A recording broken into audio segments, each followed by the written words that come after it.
کر کے چاہا کہ قبلہ بدل جائے، لیکن اللہ اکبر زبان سے کچھ نہیں کہو، نگاہ اٹھتی ہے جھکتی ہے، اٹھتی ہے جھکتی ہے، اور پھر آیت آ جاتی ہے قد نرى تقلب وجهك في السماء فلنولينك قبلة ترضاها۔ اے پیارے، ہم تمہارا یہ بار بار آقا نگاہیں آسمان کی طرف اٹھانا دیکھتے ہیں، اور پھر کیا کہا، یہاں مسجد حرام کا ذکر نہیں ہے، مسجد حرام کا ذکر بعد میں آتا ہے، پہلے یہ ہو رہا ہے قبلة ترضاها، آپ کی رضا جس میں ہے ہم اسی کو قبلہ بنا دیں گے، ہمیں مشرق و مغرب سے کیا، ہمیں عربوں سے کیا، پیارے جس میں تیری رضا ہے اسی کو قبلہ بنا دیں گے، آپ جدھر چاہیں اپنا رخ پھیر دیجیے، اسی کو قبلہ بنا دیا جائے گا۔ نبی نے 4 رکعت والی نماز میں سوچا، تمنا کی، چاہا، نماز پوری نہیں ہوئی، حبیب کی چاہت پوری ہو گئی، بتایا جا رہا ہے ہماری عبادت بعد میں پوری ہوگی، پہلے محبوب کی چاہت کو پورا کرنا ہے۔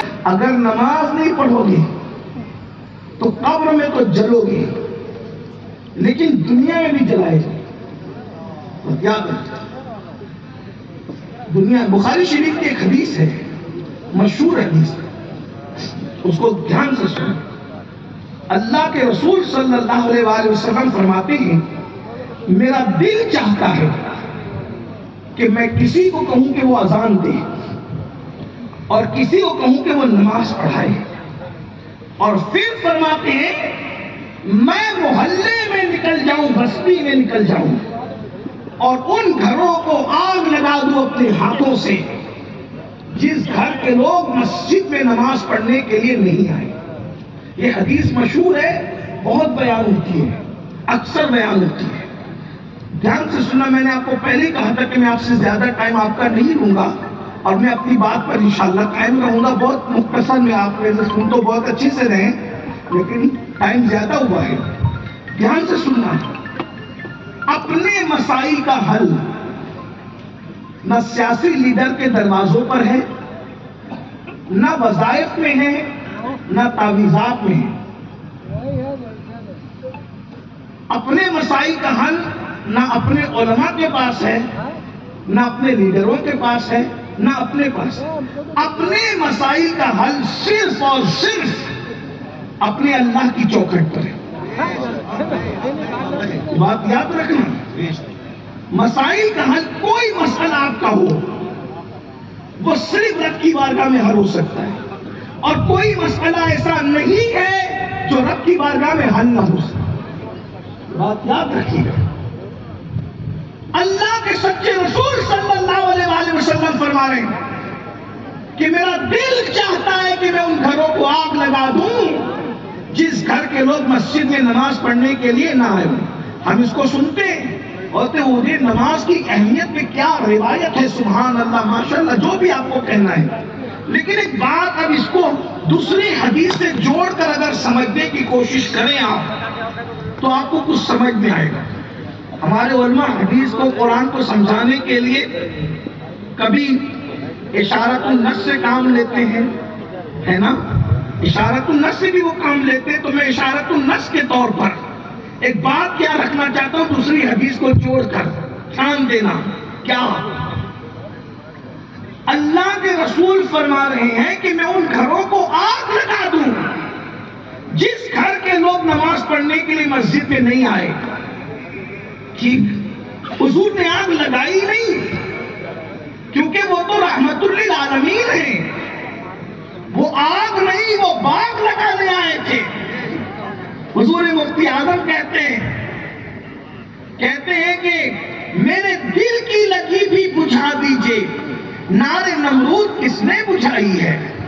اور میرے امام کہتے ہیں فیض جلیل خلیل سے پوچھو، فیض جلیل خلیل سے پوچھو، آگ میں باغ لگاتے یہ ہیں۔ نعرہ تکبیر، آگ میں باغ لگاتے یہ ہیں۔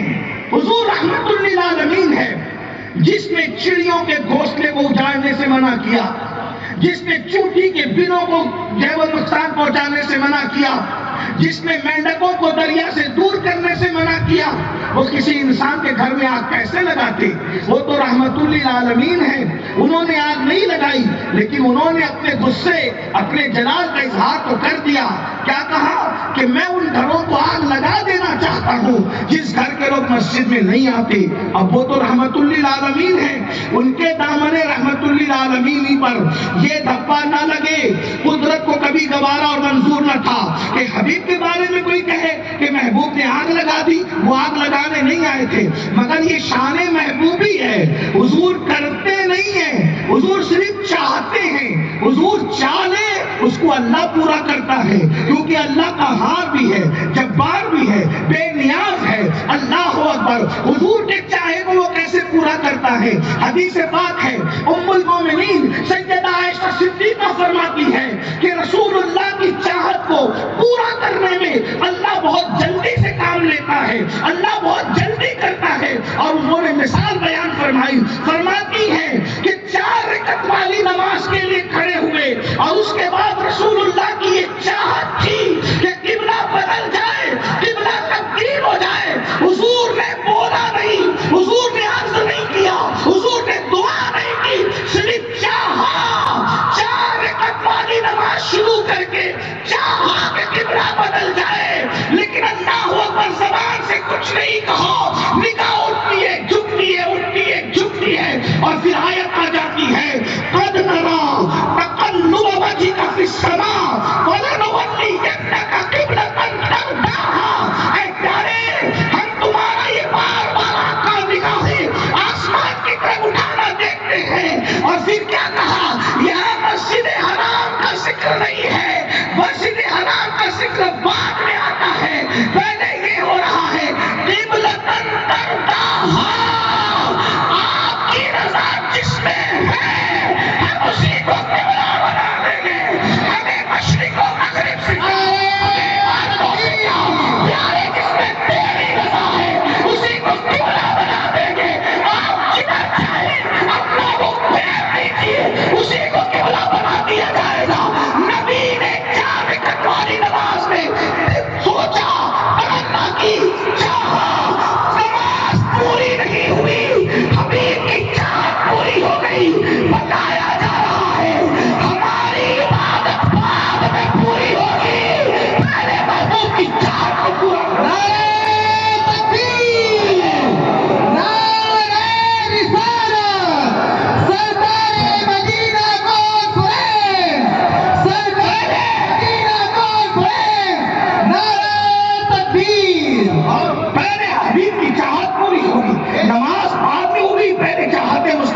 خدا کی رضا چاہتے ہیں، دعا خدا چاہتا ہے رضائے محمد۔ آج کل اسکول کالج کے چھوکرے کہتے ہیں نبی کے چاہنے سے کیا ہوگا؟ میں نے کہا بچوں، نبی کے چاہنے سے قبلہ بدل جاتا ہے، نبی کے چاہنے سے قبلہ بدل جاتا ہے، نبی کے چاہنے سے کیا؟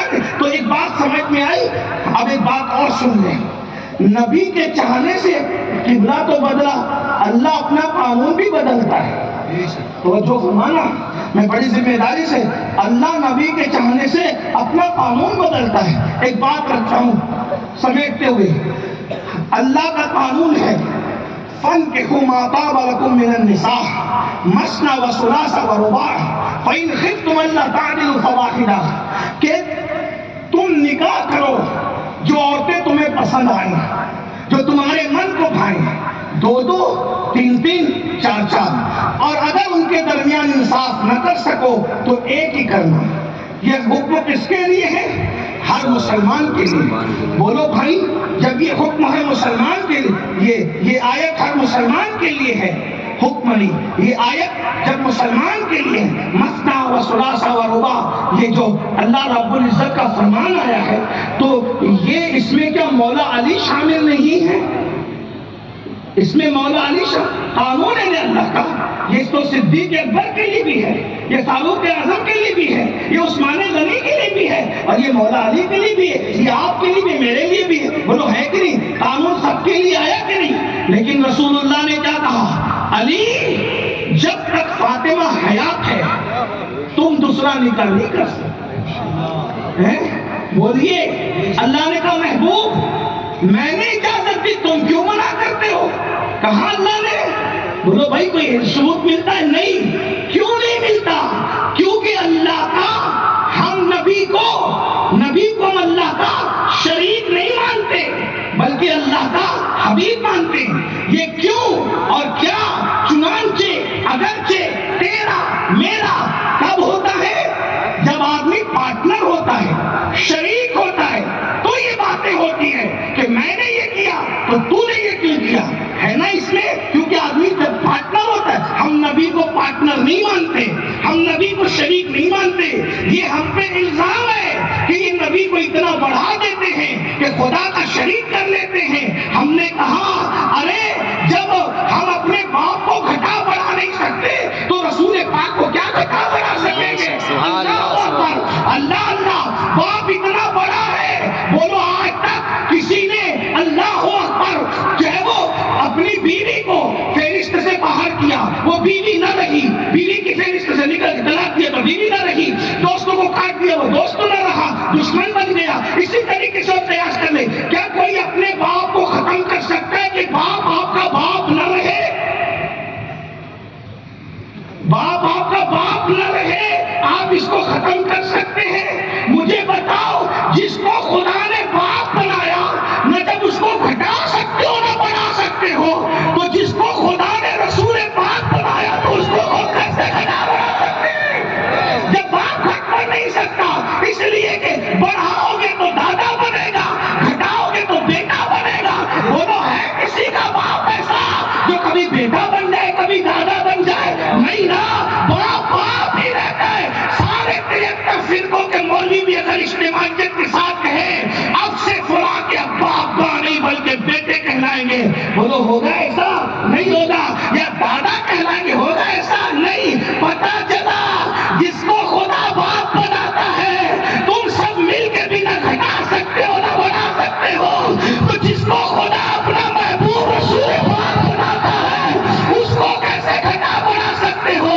یہی بات یہ کہ ہم پہ جو الزام ہے دراصل تم سمجھے نہیں۔ ایک بات بتاؤں، ہم نبی کو کیوں شریک مانے؟ کیونکہ شریک میں تو جھگڑا بھی ہوتا ہے، لڑائی بھی ہوتی ہے، اختلاف بھی ہوتا ہے، پارٹنرشپ ختم بھی ہو جاتی ہے۔ ہم کہتے ہیں نبی کو شریک ماننے میں فائدہ نہیں ہے، نبی کو حبیب ماننے میں فائدہ ہے۔ شریک اور حبیب میں کیا فرق ہے؟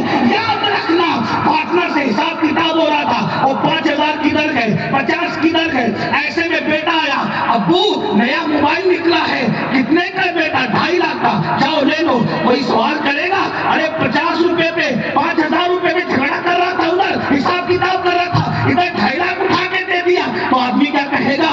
ارے یہ شریک ہے، وہ حبیب ہے، اور حبیب کے لیے ہی تو کمایا جا رہا ہے۔ بات سمجھ میں آتی کہ نہیں؟ سبحان اللہ، میرا نبی خدا کا شریک نہیں ہے، حبیب ہے۔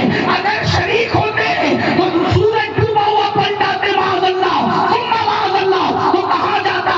ڈبایا ہم نے، نکالا کیوں تم نے؟ اگر شریک ہوتے، وہ شریک نہیں ہے، اور خود ڈبایا خدا نے، نکالا نبی نے، اللہ نے نہیں کہا کیوں نکالا، بلکہ کہا جا رہا ہے آج ڈبایا ہی اس لیے تھا تاکہ تمہاری طاقت لوگوں کو پتا چلے۔ جب اب تو کی قوت نہیں عالم ہے تو اللہ کی قوت کا عالم ہے۔ نبی نے چاند اور ٹکڑے کیے نا، تو یہ نہیں کہا ہم نے بنایا تو نے ٹکڑے کیوں کیا، بلکہ بتایا محبوب بنایا اسی لیے تھا کہ تم اشارہ کر کے ٹکڑے کرو گے تو لوگوں کو پتا چلے گا۔ جب بندے کی طاقت ایسی ہے تو خدا کی طاقت کیسے ہے نا؟ یہ بات تو اللہ نے کہا 2 2 3 3 4 4 اور عدل نہ کر سکو تو صرف ایک، یہ تو مولا علی کے لیے بھی ہے، لیکن حضور نے کہہ دیا تم فاطمہ کی موجودگی میں دوسرا نکاح نہیں کر سکتے۔ مولا علی نے بھی مان لیا، اللہ نے بھی کوئی بات نہیں فرمائی۔ کیوں؟ حبیب ہم تیرے لیے اپنا قانون بھی بدلنے کا ہے، حبیب تیرے لیے اپنا قانون بھی ہے، تیرے لیے اپنا قانون بھی۔ ایک اور بات بتاؤ، حضور علیہ السلام سفر میں 4 رکعت نماز پڑھ رہے ہیں، مدینے والوں کی انتظار کا خیال ہے، 4 والی کو جلدی میں 2 پہ سلام پھیرتے۔ پوچھو غوری صاحب سے، علماء سے، مفتیان کرام سے، بڑے سے بڑا مفتی، محدث، ولی، قطب، ابدال، 4 والی پہ 2 پہ سلام پھیرے گا تو کیا کہا جائے گا؟ چلو اٹھو اور پھر 4 پڑھو، 4 پڑھنی پڑے گی، قانون تمہارا نہیں چلے گا اللہ کا۔ لیکن یہاں محبوب نے 2 پہ سلام پھیرا جلدی میں، اللہ نے نہیں کہا اٹھو 4 پوری کرو۔ محبوب ہمیں 2-4 سے کیا لینا، ہمیں تو تمہاری عطائیں پیاری ہیں۔ ریاضت نام ہے تیری گلی، عبادت نام ہے تیری گلی میں آنے جانے کا، تصور میں تیرے رہنا ریاضت اس کو کہتے ہیں۔ تیری سیرت، تیری صورت زمانے سے نرالی ہے، تیری ہر ادا پیارے، دلیلیں بے مثالی ہے۔ محبوب نے جلدی میں 2 پہ سلام پھیرا، یہ نہیں کہا کہ 4 پوری کرو، بلکہ یہ کہا آپ نے تو جلدی میں سلام پھیر دیا، آج کے بعد اسی کو قانون بنا دیں گے کہ جو بھی شرعی سفر کرے گا نہیں پڑے گا، بلکہ آپ کی ادا کے مطابق اب 2 ہی پڑے گا۔ اس کو جلدی نہیں بھی ہوگی تو بھی وہ 2 ہی پڑے۔ دیکھ لیجئے آج سب لوگ 2 ہی پڑھ رہے ہیں سفر کے اندر، کیوں؟ حبیب نے تو جلدی میں سلام پھیرا تھا، تمہیں جلدی نہیں بھی ہے تو حبیب کی ادا کو اپنانا پڑے گا۔ اب بات سمجھ میں آئی؟ بہت دور نہیں جاتے، اتنی سمجھ میں آ گئی آپ کو؟ اتنی بات کہ اللہ اپنے محبوب کی چاہت کو پورا کرنے میں بہت جلدی کرتا ہے۔ سونا مردوں پہ حرام ہے، حضور نے چاہا تو سراقہ کے لیے اللہ نے حلال کر دیا۔ ریشم مردوں پہ حرام ہے، حضور نے چاہا تو عبد الرحمن ابن عوف کے لیے حلال کر دیا ہے نا۔ لیکن اب حضور کیا کہہ رہے؟ ام المومنین عائشہ صدیقہ بات کہہ رہی کہ میں دیکھتی ہوں کہ اللہ محبوب کی چاہت کو پورا کرنے بہت جلدی کرتا ہے، بہت جلدی کرتا ہے، یہ چاہتے ہیں وہ پورا کر دیتا ہے۔ اب حضور نے چاہا، دھیان سے، حضور نے کیا چاہا؟ میں ان گھروں کو آگ لگا دوں جس گھر کے لوگ مسجد میں نماز پڑھنے کے لیے نہیں آئے۔ حضور نے چاہا اور اللہ نے محبوب کی چاہت پہ آگ لگا دی۔ انہوں نے چاہا اور آج ہم سب جل رہے ہیں۔ جل رہے ہو نا؟ اب کیسے جل رہے ہو تمہیں بتاتا ہوں۔ آگ کو محسوس کرو، بیٹے اور باپ میں نہیں بن رہی ہے، یہ آگ ہے وہی جو اللہ نے لگائی ہے محبوب کی چاہت۔ اللہ، آگ دکھ نہیں رہی ہے، جل سب رہے ہو، کتنا بھی کماتے ہو سکون نہیں ہے، بے چین ہو، یہ آگ وہی ہے جو اللہ نے لگائی۔ نرم نرم گدوں پہ لیٹتے ہو، سکون کی نیند نہیں آتی، یہ آگ اللہ نے لگائی۔ بیٹیاں 28 سال کی، 25 سال کی، 30 سال کی، 32 سال کی، 35 سال کی ہو گئی، اچھے رشتے نہیں آ رہے ہیں، یہ اللہ کی لگائی ہوئی آگ ہے۔ میاں بیوی میں جم نہیں رہی ہے، یہ اللہ کی لگائی ہوئی آگ ہے۔ بھائی بھائی میں اتحاد نہیں ہے، یہ اللہ کی لگائی ہوئی آگ ہے۔ سب کچھ ہونے کے بعد بھی دلوں کو سکون نہیں ہے، کہتے ہو نا مولانا سب ہے سکون نہیں ہے، بڑی بڑی ڈگریاں لے کے پھر رہے ہو نوکری نہیں ملتی، یہ اللہ کی لگائی ہوئی آگ ہے۔ اللہ اکبر، گھروں کے اندر سکون نہیں ہے، یہ اللہ کی لگائی ہوئی آگ ہے۔ حضور نے چاہا اور اللہ نے تمہارے گھروں میں آگ لگا دی، سب جل رہے ہو لیکن تمہیں ہوش نہیں آ رہا ہے، بلکہ تمہیں خیال بھی نہیں آ رہا ہے کہ میں جل رہا ہوں، جل سب رہے ہو لیکن احساس بھی نہیں ہے۔ یہ بھی خدا کے عذابوں میں سے ایک عذاب ہے کہ عذاب دیا جا رہا ہے اور تم اس کو محسوس نہیں کر رہے ہو۔ اب ذرا محسوس کرو، اللہ تمہیں جلا رہا ہے آگ میں، نہ دکھنے والی آگ ہر ایک کے گھر میں لگی ہوئی ہے۔ میاں بیوی پہ شک کر رہے ہیں، بیوی شوہر پہ شک کر رہی ہے، شوہر بیوی پہ شک کر رہا ہے، ساس بہو میں نہیں جم رہی ہے، دیورانی جٹھانی میں نہیں جم رہی ہے، یعنی گھر جہنم کدا بنا ہوا ہے۔ یہ آگ اللہ نے لگائی ہے اور یاد رکھنا یہ آگ تعویذات سے نہیں بجھے گی، یہ آگ وظیفوں سے نہیں بجھے گی، یہ آگ اللہ اکبر کسی کی اور جو وہ چھو منتر جادو منتر سے نہیں بجھنے والی، یہ آگ کسی کی کرامت کا تذکرہ کرو گے تو نہیں بجھے گی، ذمہ داری سے کہہ رہا ہوں۔ اس آگ کو بجھانے کا ایک ہی طریقہ ہے، نماز پڑھ کر مدینے والے کی آنکھوں کو ٹھنڈک پہنچاؤ، ادھر تم ٹھنڈک پہنچاؤ گے، اللہ تمہارے گھر کی جلنے والی آگ کو ختم فرما دے گا۔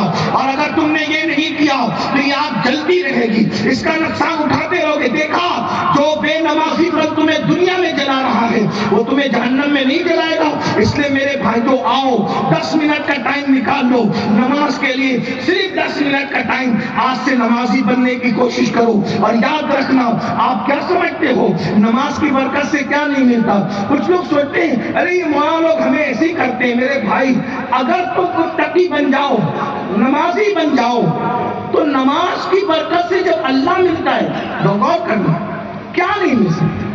جب خالق مل جاتا ہے تو مخلوق نہیں مل سکتی. جس نماز کی برکت سے جنت مل سکتی ہے, اچھا مکان نہیں مل سکتا. اور ایک بات آپ کو بتاؤں, لوگ بہت پریشان ہیں اس چیز کو لے کر کے کہ آپ لوگ کہتے ہو کہ نیکی کرو نیکی کرو تو سب اچھا اچھا ہوگا, سب بھلا بھلا ہوگا. نیکی سے بھلا کیسے ہو سکتا؟ ابھی جیسے میں نے کہا گناہ کرو گے تو اچھے رشتے نہیں آئیں گے, نیکی کرو گے تو اچھے رشتے آئیں گے. لڑکے بھی پریشان, لڑکے بھی پریشان, رشتے اچھے نہیں آ رہے تو پسند نہیں آ رہے. میں نے کہا اس میں بھی گناہ کا عمل دخل ہے. آپ کیا سمجھ رہے ہیں؟ ڈگری ہونے کے بعد نوکری نہیں, یہ بھی گناہ کی وجہ سے. گھر میں سکون نہیں, بھی قرآن کہہ رہے وما اصابکم من مصیبت فبما کسبت ایدیکم, کہ تم پر جو مصیبت آتی ہے وہ تمہاری برائیوں کی وجہ سے, تمہارے عمل کی وجہ سے. ابھی 4-5 گھنٹے سے علماء کرام کہہ رہے آپ بیٹھے ہوئے ہیں, کتنے لوگ ہیں جو عشاء پڑھ کر آئے اور کتنے جو جا کے عشاء پڑھیں گے یا فجر پڑھیں گے. نماز کو بہت ہلکے میں لیا جا رہا ہے. میں معاف کیجیے گا, میں بہت دکھی ہوں اس پر. اور میں تو اگر لوگوں کے مجھے جو ہے وہ معاذ اللہ بوریت کا خوف نہ ہوتا تو میں پوری زندگی نماز پر ہی گزرتا ہوں. کیونکہ قرآن میں اللہ نے کم و بیش 700 مرتبہ نماز کا حکم دیا, اور اللہ کے رسول نے فرمایا کہ جس نے جان بوجھ کے نماز چھوڑ دی وہ اللہ کی امان سے خارج ہو جاتا ہے, اللہ کی امان سے باہر ہو جاتا ہے. حضور فرما رہے اور فرمایا میں محمد اس سے بیزار ہوں, قیامت کے دن اس کے ساتھ میرا کوئی وعدہ نہیں ہے. کہاں ہو گئے؟ اگر تم جنت لینے حضور کے پاس جاؤ گے, حضور کہہ دے کہ کیا تم نے میرا فرمان نہیں سنا تھا کہ جس نے جان بوجھ کے نماز چھوڑ دی اس کے ساتھ میرا قیامت کے دن کوئی وعدہ نہیں, آج جا تیرے ساتھ کوئی وعدہ نہیں. کیا کرو گے؟ مسجدوں کی طرف آؤ, نماز کی طرف آؤ. ہر بندہ چاہ رہا ہے میرے بچے سدھر جائیں. میں کہتا ہوں آسان ہے, اپنے بچوں کو نمازی بناؤ. نمازی بنانا آپ کا کام ہے. نماز میں وہ تاثیر ہے کہ نماز کی برکت سے انسان کی زندگی خود بخود بدلنے لگتی ہے. قرآن کہتا ہے ان الصلاۃ تنہی عن الفحشاء والمنکر, کہ نماز ہر برائی اور بے حیائی سے روک لیتی ہے. بس میں اپنی 2 باتیں مختصر میں کہہ کے ختم کر رہا ہوں, دھیان دینا. ایک جوان کی شکایت کی صحابہ نے, یا رسول اللہ ایک جوان ایک گناہ کرتا ہے. پوچھا وہ نماز بھی پڑھتا ہے؟ ہاں نماز بھی پڑھتا ہے. فرمایا ایک دن اس کی نماز اس کو گناہ سے روک لے گی. اور ایسا ہی ہوا. فاروق اعظم کے دور میں ایک لڑکی تھی, ایک جوان نے اس کو چھیڑا. ہر دور میں چھوکرے لاؤبالی ہوئے ہیں, کبھی کم کبھی زیادہ, ماحول رہتا ہے ایسا, ماحول کا اثر لڑکوں پہ رہتا ہے. فاروق اعظم کا دور ہے, لڑکے نے لڑکی کو چھیڑ دی, اور جب چھیڑا تو کہا آپ سے مجھے محبت ہوگی. لڑکی نے کہا محبت ہوگی تو میں کیا کروں؟ تو کہا شادی کر لیتے ہیں. کہا ایک کام کرو, دوبارہ ملنے کی کنڈیشن اور شرط یہ ہے کہ میرے امام سیدنا فاروق اعظم کی اقتداء میں 40 دن تک نماز باجماعت پڑھو, پھر 41ویں دن ہم تم سے ملاقات کریں گے. یہ کنڈیشن تھی دوبارہ ملنے کی. مرتا کیا نہ کرتا, محبت میں جب ڈوب ہی کیا تھا تو سب کرنا تھا. آج کل کے لڑکے نہیں کرتے. ماں کو کبھی نہیں کہیں گے کہ میں تیرے لیے آسمان کے تارے توڑ کے تیرے قدموں میں لا سکتا ہوں, لیکن اسکول کی چھوکریوں کو ضرور کہیں. ہنسنے کی بات یہ نہیں ہے, دکھ کی بات ہے, دکھ کی بات ہے. جس ماں نے 9 مہینے پیٹ میں رکھا اس کو نہیں کہنا کچھ. جس ماں نے 2 سال تک کے اپنے سینے کا خون بشکل دودھ تمہارے منہ میں منتقل کیا, اس سے پیار نہیں کرنا. وہ 24 گھنٹے بیٹھی ہے کہ میرا بیٹا میری خیریت تو پوچھے, آپ کے پاس ٹائم نہیں ہے. اور 2 گھنٹے اس سے بات ہو رہی ہے جس سے آپ کا کوئی رشتہ ہی نہیں, کوئی تعلق ہی نہیں ہے. آپ بتائیں, اگر سینے کے اندر محبتیں اتنی ٹھانٹے مار رہی ہے تو حقدار تو پہلے ماں تھی نا, جو ماں سے خیریت بھی نہیں پوچھتے. بتائیے ماں تو کبھی ایک گلاب کی پنکھڑی لا کر کے نہیں دی. موبائل گفٹ کیے جا رہے ہیں گھمانے کے بہانے سے, یہ کرنے سے. یاد رکھنا, لڑکے اور لڑکی کی کسی دوستی جو شادی سے پہلے ہو, اسلام اس کی اجازت نہیں دیتا. جو لوگ دیتے وہ جانیں, ہمارا مذہب نہیں دیتا. ہمارے مذہب کی پوترتا, ہمارے مذہب کا تقدس یہ ہے کہ اگر جنت کا ماحول ہو, جس کے لیے قرآن کہتا ہے اِلَّا قِيلًا سَلَامًا سَلَامًا, کہ وہاں سلامتی کے سوا کچھ نہیں ہے, اور آدم جیسا معصوم ہو اور حوا جیسی محفوظ ہو, اور شادی سے پہلے حوا آدم سے ملنا چاہے اور آدم حوا سے ملنا چاہے, تو اللہ روک دیتا ہے, ابھی قریب مت جانا آدم, توجہ تو کرے. جنت ہے, فرشتوں کی موجودگی ہے, اتنا خوبصورت ماحول ہے, آدم جیسا معصوم ہے, حوا جیسی محفوظ ہے, اور آدم علیہ السلام کی عرضی پر حضرت حوا کو اللہ نے حضرت آدم کی بائیں پشتی سے پیدا کیا ہے. جب حضرت حوا کو دیکھا حضرت آدم نے, انسان کی فطرت ہے مرد کی, جہاں عورت دکھی متوجہ ہوتا ہے مرد. حضرت آدم علیہ السلام, اللہ کے پیغمبر نے جب حضرت حوا کو دیکھا, حوا میرے لیے بنی, حضرت آدم بڑے, اللہ نے کہا آدم حوا کے قریب نہیں جانا. کیوں؟ ابھی تمہارا ان کا نکاح نہیں ہوا. بتاؤ, جب جنت کے ماحول میں نکاح سے پہلے حضرت آدم کو حوا سے ملنے نہیں دیا, آدم جیسے معصوم کو پوچھو علماء سے معصوم کا مطلب کیا ہوتا ہے. معصوم کا مطلب اگر میں اپنے عقیدے کے اعتبار سے اور عقیدت کے اعتبار سے بتاؤں, غلطی, گناہ اور پاپ جس کے قریب سے بھی گزر کر نہ جا سکے اسے معصوم کہتے ہیں. انبیاء معصوم ہیں, فرشتے معصوم ہیں. اسی لیے ہمارے یہاں معصومیت کا عقیدہ یہ ہے کہ انبیاء اور فرشتوں کے علاوہ ہم کسی کو معصوم نہیں مانتے. محفوظ تو کہتے, معصوم نہیں کہتے. بہت سارے لوگوں کو, اولیاء اللہ کو بھی ہم معصوم نہیں مانتے, صحابہ کو بھی معصوم نہیں مانتے, محفوظ مانتے, معصوم نہیں مانتے. ذرا غور کریں, معصومیت کتنا بلند مرتبہ ہے, مگر معصوم سے کہا جا رہا ہے ابھی تم حوا کے قریب نہیں جا سکتے کیونکہ نکاح نہیں ہوا.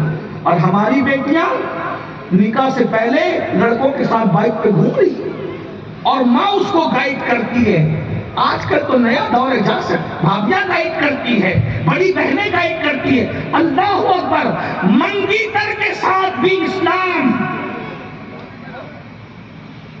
منگیتر کے ساتھ بھی اسلام اس لڑکی کو گھومنے پھرنے اور اکیلے رہنے کی اجازت نہیں دیتا. جیسا عام لڑکا اجنبی ہے ویسے اس کا منگیتر بھی اجنبی ہے. اور یہ جو منگیتروں کے ساتھ فوٹو نکل رہے, ویڈیو بن رہے, بائک پہ اور پارکوں میں گھوما جا رہا ہے, اور شادی سے پہلے سب کچھ ہو جاتا ہے, اور بعد میں پھر کیا ہوتا ہے, بولے کہ اب تو یہ سمجھ میں نہیں آتی. ساری دنیا دیکھ چکی تھی, اس کے ساتھ بائک پہ گھوم رہی تھی, جب شادی سے پہلے ہی چھوڑ دیا, اب اس کو اچھے رشتے نہیں آ سکتے. کیوں؟ آگ لگی. یہ ایسی آگ لگی کیونکہ تم نے شریعت رسول کو پیٹ کے پیچھے ڈالا. میرے بھائیوں, اور میں قوم کی بیٹیوں سے بھی کہتا ہوں, اے قوم کی بیٹی, اگر تجھے کوئی کہتا ہے کہ میں تیرے لیے آسمان کے تارے توڑ کے تیرے قدموں میں لا دوں گا تو میری ہو جا, اس ظالم کی بات پہ کبھی بھروسہ مت کرنا. کیوں؟ جو اپنی ماں کو پیار نہیں دے سکتا وہ تجھے کیا پیار دے گا. یہ تو نفسانی خواہشات کا شکار ہے, یہ تو شیطان بن کے تیرے پاس آ رہا ہے, یہ تو بھورا بن کے تیرے پاس ایسے ہی آ رہا ہے جیسے کوئی پھول کے پاس بھورا جاتا ہے اور اس کے رس کو چوس لیتا ہے, دوبارہ اس پہ توجہ نہیں کرتا. اتنی بھولی نہ بنو قوم کی بیٹیاں, اپنے گھروں میں رہو, پردے میں رہو. کسی کے ساتھ اسلام ناجائز تعلقات قائم کرنے کی اجازت نہیں دیتا. اور ماں باپ سے بھی کہتا ہوں, اگر بیٹیوں کو بھاگنے سے بچانا ہے اور بیٹیوں کی آبرو کو تحفظ فراہم کرنا ہے تو یاد رکھیے, اپنی بیٹیوں کو پردے کا پابند کیجیے. قرآن کہتا ہے وَقَرْنَا فِي بُيُوتِكُنَّ, گھروں میں بیٹھی رہو. اللہ اکبر, کیا گھروں میں بیٹھنے کا تصور تھا. جب تک عورت گھر میں رہے گی اس کی عزت کی حفاظت ہوگی. جس دن عورت بے پردہ ہو گئی اب اس کی عزت کی کوئی گارنٹی نہیں ہے. ام المومنین سیدہ سودا کے پاس کچھ مدینہ منورہ کی عورتیں آئیں اور آنے کے بعد کہتی ہیں امی جان ہم لوگ عمرہ کے لیے جا رہے ہیں, آپ نبی کی بیوی ہو, آپ ہمارے ساتھ عمرہ کو چلیے تاکہ ہم آپ کے ساتھ عمرہ کریں, ہمارا عمرہ مقبول ہو, برکتیں ملے. ام المومنین حضرت سودا نے کہا کیا تھا, ذرا غور سے سنو. اللہ اکبر, کیا ولیمے میں بیٹیوں کو بے پردہ لے جا رہے ہو، میتوں میں بے پردہ لے جا رہے ہو. 4 دوستوں کی فیملی ایک ساتھ سفر کرتی ہے پکنک کے لیے، کوئی پردے کا انتظام نہیں، کوئی پردے کا ماحول نہیں، پھر اس کے بعد جو آگ لگتی ہے وہ دیکھ رہے ہو. اللہ اکبر. جب شریعت کی دھجیاں اڑاؤ گے خدا تمہارے شبستان میں بہار رکھنے نہیں دے گا. اس لیے شریعت کے پابند رہو گے تو یہاں بھی بہاریں ہوگی، وہاں بھی بہاریں ہوگی. قرآن کہتا ہے وَلِمَنْ خَافَ مَقَامَ رَبِّهِ جَنَّتَانِ، جو اللہ کی بارگاہ میں کھڑے ہونے سے ڈر گیا یعنی گناہ سے بچ گیا، اللہ اسے 2 جنتیں عطا کرے گا.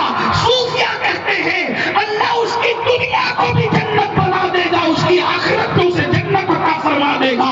یعنی 2 جنتیں تمہیں مل جائے گی.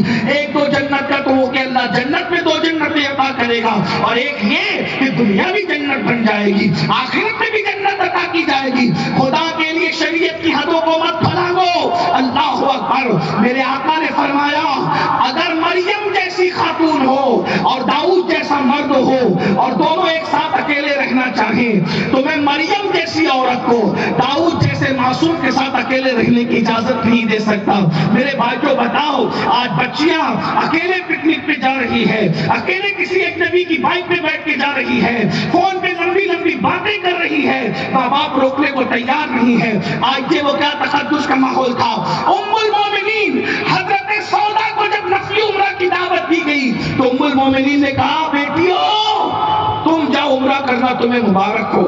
میں نے جانے کائنات روح کائنات جان ایمان محمد رسول اللہ کے ساتھ حج بھی کیا، عمرہ بھی کیا. میں حج بھی کر چکی ہوں، عمرہ بھی کر چکی ہوں. اب قرآن مجھے کہتا ہے وَقَرْنَا فِي بُيُوتِكُنَّ، اپنے گھروں میں بیٹھی رہو. نفلی عمرہ سے مجھے زیادہ افضل لگتا ہے کہ اپنی عزت اور آبرو بچا کر کے میں گھر میں بیٹھی رہوں. میں گھر کے باہر نہیں نکلوں گی یہاں تک کہ مجھے موت آ جائے اور میرا جنازہ میرے گھر کے باہر نکالا جائے. ذرا غور کرنا، وہ اپنی آبرو کے تحفظ کے لیے نفلی عمرہ کے لیے سفر نہیں کر رہی ہے. اور آج کل کی بیٹیاں فلموں میں تک جا رہی ہیں، گارڈنوں میں تک جا رہی ہیں، اجنبی مردوں کے ساتھ تک نکل رہی ہے. خدا کے لیے اپنے گھروں کا جائزہ لو، خیال کرو. اللہ اکبر.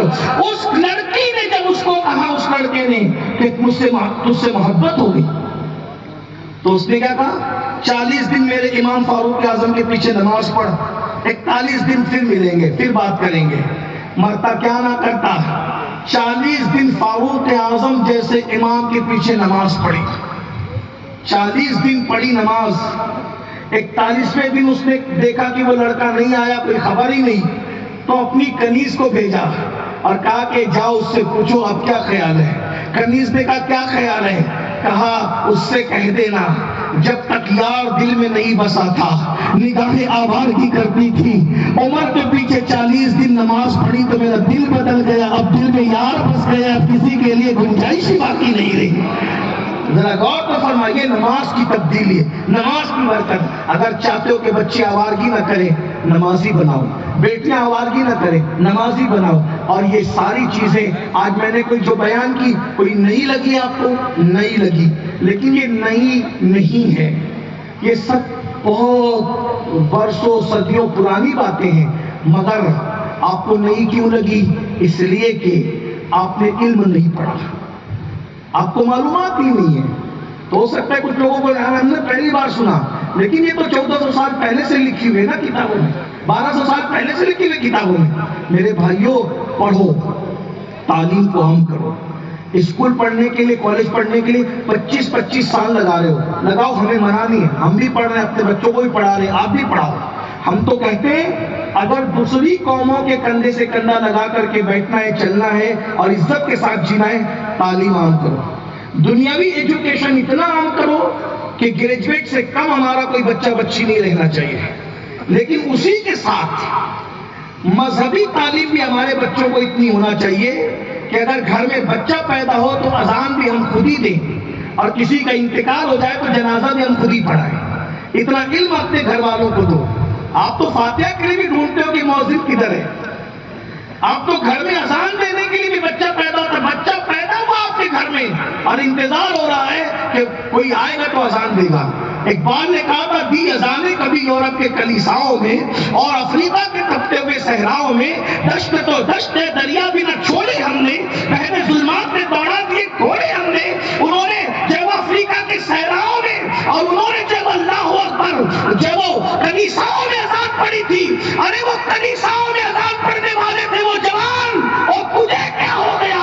تو اپنے بیٹے کے کان میں اذان پڑھنے کے قابل نہ رہا، اپنے بچے کے کان میں اذان پڑھنے کے قابل نہ رہا۔ مسلمان تو کدھر ہے؟ تیری بربادی کے لیے اتنا کافی نہیں کہ تو اپنے بچے کے کان میں اذان نہیں پڑھ سکتا۔ ارے بچے کے کان میں تو دور کی بات، شادی اور نکاح ہوتی ہے، شادی ہوتی ہے اور نکاح ہوتا ہے۔ تو میں نکاح پڑھانے جاتا ہوں، میں کبھی دولہے کے ہاتھ میں مائک نہیں دیتا، میں اپنے ہاتھ میں لے کے اس کو کلمہ پڑھاتا ہوں تاکہ دولہے کی آواز دور تک نہ جائے۔ کیوں پتا ہے کلمہ پڑھاؤ تو اس کو کلمہ پڑھنا بھی نہیں آتا، تو مجھے احساس ہوتا ہے یا اللہ یہ خوشی کے ماحول میں میرے پڑھانے پر بھی کلمہ نہیں پڑھ پا رہا ہے، تو جو شادی کے موقع پہ قاضی کے پڑھانے سے کلمہ نہ پڑھ سکے، اس کی موت کے موقع پہ اس کی زبان پہ کیا کلمہ آئے گا؟ اور یہ کیا کلمہ پڑھے گا مرد جو شادی کی خوشی میں قاضی کے پڑھانے پہ صحیح کلمہ نہیں پڑھ سکتا، وہ موت کے اجتناب پہ کیا کلمہ پڑھ سکے گا؟ اس جلسے کو کون کرے گا؟ تمہیں کرنا ہوگا۔ یہ جلسے ہنسانے کے لیے نہیں، یہ جلسے رلانے کے لیے، یہ جلسے تمہیں خوش فہمی میں مبتلا کرنے کے نہیں، یہ جلسے تمہیں بیدار کرنے کے لیے، احتساب کے لیے ہے۔ جب انگریزی تعلیم بھی عام ہو، لیکن انگریزی تعلیم اپنی تہذیب کے سانچے میں ڈھال کر کے حاصل کرو۔ ہمارے مہاراجا کے سرکاروں نے، مرشدوں نے اعلان کیا آدھی روٹی کھانا پڑے تو آدھی روٹی کھاؤ مگر اپنے بچوں کو پڑھاؤ۔ یہ کہتے ہو کہ تعلیم بہت مہنگی ہو گئی اس لیے نہیں پڑھا رہے، تو کیوں بھائی جب وہ ریچارج مہنگا نہیں ہوا، شکر مہنگی نہیں ہوئی، دال مہنگی نہیں ہوئی، جوتے مہنگے نہیں ہوئے، موبائل مہنگا نہیں ہوا، گھر کا کرایہ مہنگا نہیں ہوا، سلنڈر مہنگا نہیں ہوا، رقم مہنگا نہیں، ارے سب تو مہنگا ہوا، تم نے کون سی چیز خریدنا چھوڑ دی؟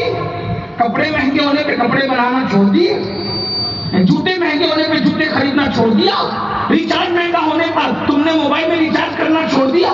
سب مہنگا جب اس کا مقابلہ کر رہے ہو تو تعلیم مہنگی ہوگی تو کون سی بڑی بات ہوگی؟ جب ہر مہنگی چیز سے مقابلہ کر رہے ہو تو تعلیم مہنگی ہوگی تو بھی اپنے بچوں کو پڑھاؤ، 2 روٹی کی بجائے 1 روٹی کھاؤ، 12 گھنٹے محنت کرو، 8 گھنٹے کی بجائے 12 گھنٹے، 12 کی بجائے 14 16 گھنٹے محنت کرو، 10 سال ایجوکیشن کو دے دو، 10 سال تعلیم کو دے دو، 10 سال علم میں محنت کر لو، آنے والا وقت بدلے گا۔ لوگ کہہ رہے ہیں ہم اپنے بچوں کے ہاتھ میں تلوار دیں گے، ہم نے کہا تم جانو ہم اپنے بچوں کے ہاتھ میں قلم دیں گے، اس لیے کہ تلوار اٹھتی ہے تو آبادی ویرانے میں تبدیل ہوتی ہے، اور جب قلم اٹھتا ہے تو ویرانے آباد ہو جاتے ہیں۔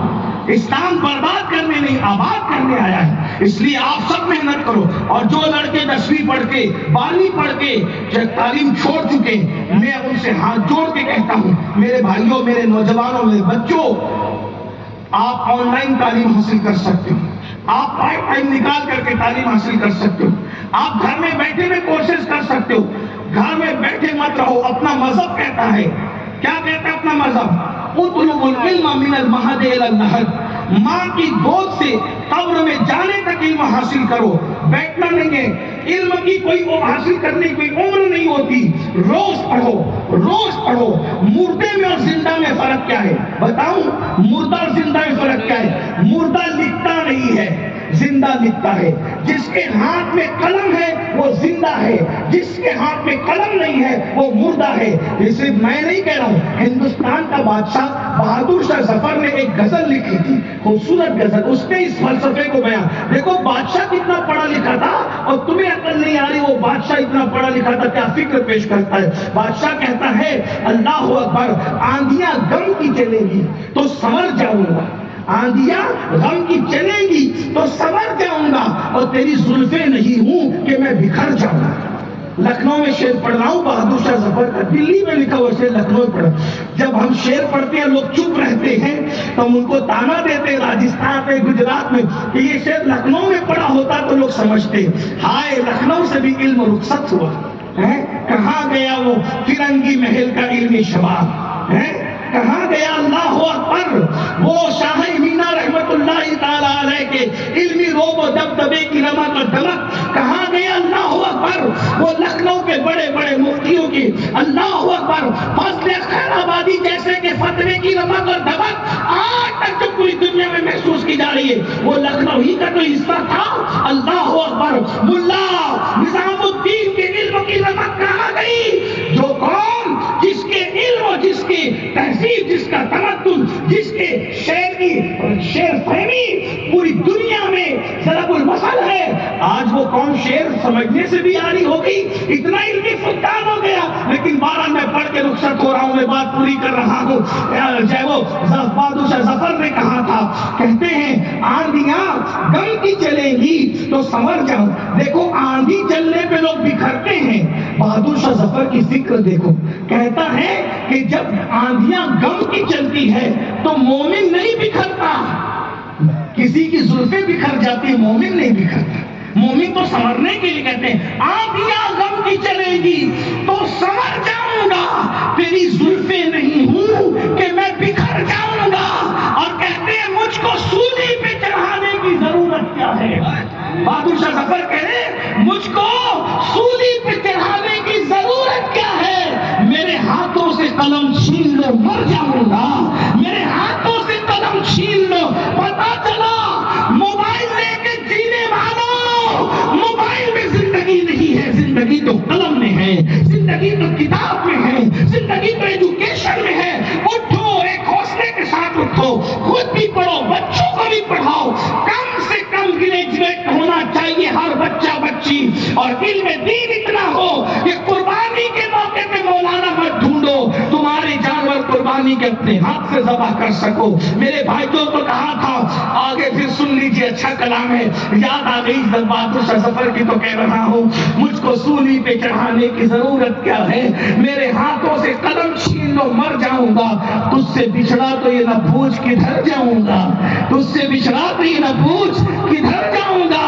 اور میں تو دریا ہوں، سمندر میں اتر جاؤں گا. اور میں ظفر ہوں، مجھے کوئی مٹا سکتا ہی نہیں. میں ظفر ہوں، مجھے کوئی مٹا سکتا ہی نہیں. ارے میں تو شاعر ہوں، کتابوں میں بکھر جاؤں گا. میں تو شاعر ہوں. پتا چلا جو قوم علم کے ذریعے سے زندہ رہتی ہے اسے کوئی مار نہیں سکتا. آج امام احمد رضا کے ڈنکے بج رہے ہیں، صرف علم کی بنیاد پہ بج رہے ہیں. فضل خیر آبادی کے ڈنکے بج رہے ہیں، علم کی بنیاد پہ بج رہے ہیں.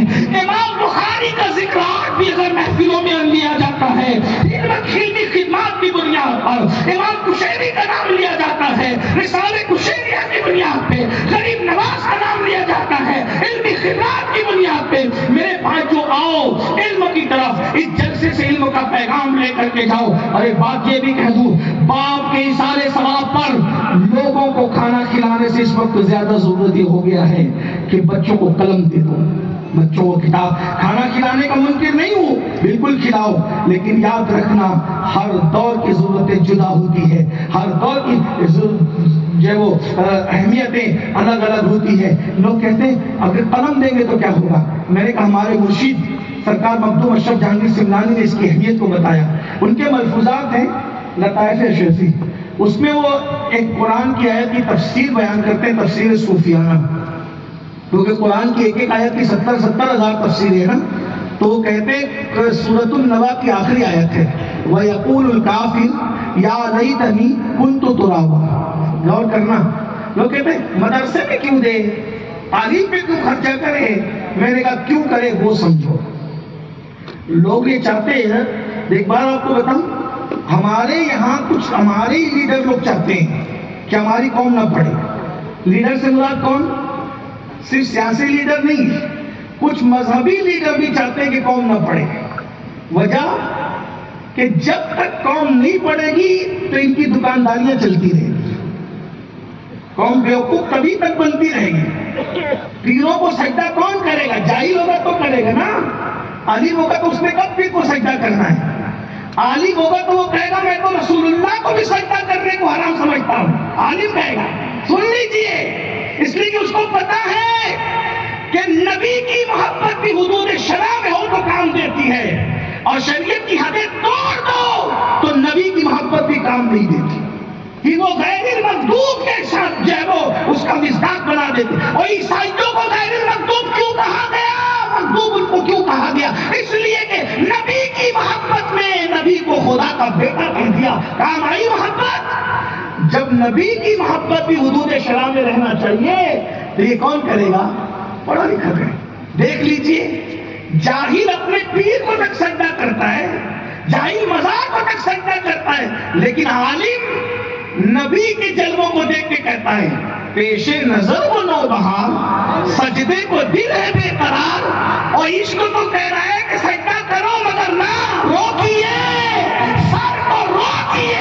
ہاں یہی امتحان ہے، یہ عالم کی بولی ہے۔ تو سیاسی لیڈر بھی بات چاہتے ہیں کہ ان کی دکان چلتی رہے تاکہ تم نہ پڑھو، بعض مذہبی لیڈر بھی چاہتے ہیں کہ تم نہ پڑھو، لیکن یاد رکھنا ہم کسی لیڈر کے متبع نہیں ہیں پابند، ہم تو اپنے نبی کے فرمان کے تابع ہیں۔ پڑھو، خوب پڑھو، علم کو عام کرو۔ ہمارے مرشد مخدوم اشرف جہانگیر سمنانی رضی اللہ تعالیٰ، میں صرف نقل کر رہا ہوں ناقل کے حصے سے، فرماتے ہیں کہ یہ قرآن کی آیت ہے نا، آج کل تو نا میں تو بات تقریر میری ختم ہو گئی ہے، تو میں صرف مدارس پہ آپ کو توجہ دینے کے لیے کہہ رہا ہوں، علم پہ توجہ دینے کے لیے کہہ رہا ہوں۔ مرشد کہتے ہیں قرآن کی آیت ہے وَيَقُولُ الْكَافِرُ يَا لَيْتَنِي كُنْتُ تُرَابًا، کیا اس دن قیامت کے دن کافر کہیں گے یا لَيْتَنِي كُنْتُ تُرَابًا، کاش کہ ہم مٹی ہو، تراب کہتے ہیں مٹی کو، کاش کہ ہم کیا ہو جاتے؟ مٹی ہو جاتے۔ ہم کیا ہو جاتے؟ بولے بھائی کیا ہو جاتے؟ لکھنؤ والوں کیا ہو جاتے؟ مٹی ہو جاتے۔ دلی اور لکھنؤ میں یہی فرق ہے، دلی والے مٹی کہتے ہیں، لکھنؤ والے مٹی کہتے ہیں۔ اب کیا کہتے ہیں مجھے نہیں پتا، لیکن بہرحال ہم نے جو کتابیں پڑھا وہ ایسا ہی پڑھا ہے کہ دلی والے مٹی کہتے ہیں، آپ مٹی کہتے ہیں، اس لیے مٹی کہہ رہے ہیں، اور گھر پہ کہ مٹی کہتے ہیں اس لیے کہ زیادہ فصیح لوگ کہتے یہی ہے۔ بہرحال سنیے، توجہ ہے آپ کی، کافر کیا تمنا کریں گے؟ کاش ہم تراب ہو جاتے، مٹی ہو جاتے۔ مٹی کیوں ہو جائیں؟ مٹی ہو جائیں گے تو اللہ کا عذاب ہی نہیں ملے گا۔ اللہ کے عذاب سے بچنے کا طریقہ اس دن کیا ہے ان کے پاس؟ مٹی ہو جاتے ہیں۔ وہ تمنا، یہ ہے قرآن کی تفسیر، آیت کا ترجمہ۔ لیکن مرشد چونکہ قرآن کی ایک ایک آیت کی 70,000 تفسیریں، اب آپ کہیں گے اتنی ڈھیر ساری کیوں ہیں؟ میں نے کہا جب غالب اور اقبال کے شعر کے اتنے معنی نکل سکتے ہیں، جب مخلوق کے کلام میں اتنا معنی ہے تو خالق کے کلام میں کتنا معنی ہوں گے؟ چلے میں یہ جملہ کہہ دیتا ہوں کہ میں کل اڑیسہ جاؤں گا، کتنے معنی نکل جائیں گے اس کے ہیں؟ اگر یہ عبارت لکھ کے میں دے دوں کہ میں کل اڑیسہ جاؤں گا، کتنے معنی نکلیں گے؟ کوئی بولے گا، کوئی اس کو یوں پڑھے گا کل میں اڑیسہ جاؤں گا، مطلب اطلاع دے رہے ہیں کل میں اڑیسہ جاؤں گا۔ معنی بدلا کہ نہیں بدلا؟ بولو بھائی، کیا میں کل میں اڑیسہ جاؤں گا؟ کل میں اڑیسہ جاؤں گا، بولو بھائی معنی بدلے کہ نہیں بدلے؟ عبارت تو ایک ہی لکھی تھی نا، معنی بدلے کہ نہیں بدلے؟ اب آپ اندازہ کریں، قرآن پڑھا ہوا نہیں آیا، معاف کیجیے، قرآن لکھا ہوا نہیں آیا، ہمارے پاس قرآن لکھا، قرآن پڑھا ہوا آیا۔ قرآن ہمارے پاس پڑھا ہوا آیا، اور ہمیں ملا کیسے؟ لکھا ہوا ملا، آیا پڑھا ہوا اور لکھا ملا لکھا ہوا۔ اسی لیے تو فرقے بن رہے ہیں، کیوں؟ پڑھا ہوا آیا، جن کے پاس سامنے پڑھا گیا تھا وہ گمراہ نہیں ہوئے، جن کو لکھا ہوا ملا اب وہ اسی میں پڑے ہوئے ہیں، کیا کہ جملہ خبریہ ہے، استفہامیہ ہے، انشائیہ ہے، کیا ہے؟ کیا ہے؟ ابھی جملوں کی قسمیں بولنے کی، لکھنؤ والے بولیں گے کہ کس کو لے کر آئے تھے؟ آپ تو گالیاں بھی ادب سے دیتے ہو نا۔ بہرحال تو جب غالب اور اقبال کے کلام میں اتنے معنی ہیں تو اللہ کے کلام میں کتنے؟ بلکہ صوفیہ تو فرماتے، امام عبدالوہاب شعرانی کہتے ہیں قرآن کا نزول بند ہوا ہے، مانیے قرآن، قرآن کے معنی کا نزول آج بھی علماء اور عالموں کے دل پہ ہو رہا ہے، ہر روز نئے معنی اترتے ہیں، آتے ہیں غیب سے، یہ مضامین خیال میں غالب سریر خامہ نوائے سروش۔ بہرحال مرشد کہتے ہیں، سرکار مخدوم اشرف جہانگیر سمنانی کہتے ہیں کہ اس کا ایک معنی یہ بھی ہے کہ ایک کافر تھا، اس کا نام تراب تھا، اور وہ تراب قیامت کے دن جنت میں جا رہا ہوگا. تو دوسرے کافر اس کو دیکھ کے کہیں گے او تراب تو بھی کافر، ہم بھی کافر، کافر ہونے کی وجہ سے ہم جہنم میں جا رہے ہیں، تو جنت میں کیسے جا رہا ہے؟ تو تراب جواب دے گا کافر ہوں نہیں، کافر تھا. کافر، توجہ ہے آپ کی، بس یہ بات پوری ہو رہی ہے. کافر ہوں نہیں، کافر تھا. تو کافر تو ہمارے سامنے مرا، اس کو ہم نے تجھے سب کوئی کرتے دیکھا، لیکن تو مومن ہوا کب؟ تو وہ کہتا ہے کہ جب میں مرنے لگا تو مرتے وقت مجھے ایمان کی دولت ملی، اور مرنے کے بعد اللہ مجھے جنت بھیج رہا ہے. تو تو نے کیا کیا تھا؟ اور تو نے کچھ تو کیا ہوگا، کیا کیا تھا؟ اس نے کہا ہاں یہ بات ہے. کیا کیا تھا؟ کہ میں رستے سے جا رہا تھا، ایک طالب علم لکھ رہا تھا، اس کا قلم گر گیا، میں نے گرے ہوئے قلم کو طالب علم کو اٹھا کر دے دیا. بس یہ قلم اٹھا کر کے طالب علموں کو میں نے دے دیا. اس اللہ کو یہ ادا اتنی پسند آئی کہ مرنے سے پہلے ایمان دیا، مرنے کے بعد جنت عطا کر رہا ہے. کس عمل پہ؟ طالب علم کو قلم اٹھا کے دینے کی وجہ سے. اپنا قلم نہیں دیا، اپنے جیب سے نہیں دیا، خرید کے نہیں دیا، اسی کا قلم نیچے گرا تو اٹھا کے دے دیا. تو مرنے سے پہلے ایمان اور مرنے کے بعد جنت. تو جو خرید کر کے دے گا اللہ اس کو کیا عطا کرے گا؟ جو اپنے پاس سے قلم دے گا اللہ اس کو کیا عطا کرے گا؟ جو کسی کی پڑھائی کو اپنے ذمے پہ لے لے گا اللہ اس کو کیا عطا کرے گا؟ لے لیجیے نا. جب تک بچہ حافظ نہیں بنے خرچہ میں دوں گا، عالم نہیں بنے خرچہ میں دوں گا، ڈاکٹر نہیں بنے پورا خرچہ میں اٹھاؤں گا، انجینئر نہیں بنے پورا خرچہ. بھائی غریبوں کے بچوں کو پڑھاؤ، کیونکہ کبھی کبھی غریبوں کے بچے اتنے ذہین ہوتے ہیں جہاں مالداروں کے بچے پہنچنے کا تصور نہیں کرتے، اس سے آگے غریبوں کے بچے نکل جاتے ہیں. آپ نے اے پی جے عبد الکلام کا نام سنا ہے، ہمارے ملک کے سابق صدر جمہوریہ. اتنے غریب گھر کا بندہ تھا کہ جب ایگزام کا رزلٹ آیا تو باپ نے کہا میں تجھے نہیں پڑھا سکتا، میں تجھے نہیں پڑھا سکتا، میرے پاس حیثیت نہیں ہے. بتائیں، دادا نے کہا میں پڑھاؤں گا. کیسے پڑھاؤں گا؟ تیری پھپھی اور تیری دادی کے زیور بیچ دوں گا تجھے پڑھانے کے لیے. زیور کب تک کام آ سکتے تھے؟ چند دنوں کے بعد زیور کی رقم ختم ہو گئی. عبد الکلام نے سگنلوں پر اخبار بیچے، اور اخبار بیچ کر جو رقم ملتی تھی اس کو جمع کرتے تھے اور اسکول کی فیس بھرتے تھے. پتہ ہے جو سگنلوں پر اخبار بیچ کر کے اسکول کی فیس بھرتا تھا وہ غریب کا بچہ اتنا آگے بڑھا کہ ہندوستان کا صدر جمہوریہ بن گیا. ایٹمی طاقت ہندوستان کو دینے والا یہی بندہ ہے. آپ کے پاس اللہ نے ٹیلنٹ بہت دیا ہے. اپنی غربت کو اپنی ترقی کے راستے میں کبھی رکاوٹ مت سمجھنا. غربت رکاوٹ نہیں ہے، احساس کمتری رکاوٹ ہے. ستاروں کی آگے جہاں اور بھی ہے، ابھی عشق کے امتحان اور بھی ہے. تو شاہی ہے، پرواز کام تیرا، تیرے سامنے آسمان اور بھی ہے. تعلیم پہ محنت کرو، توجہ کرو، علم دین بھی آگے جب وہ سیکھنے کی کوشش کرو، علم دنیا بھی سیکھنے کی کوشش کرو، اور ساتھ ہی ساتھ نمازوں کی پابندی کرو. گفتگو کے درمیان کوئی غلطی ہو تو اللہ تعالیٰ معاف کر دے. استغفر اللہ ربی من کل ذنب و اتوب الیہ وما علیہ من البلاغ.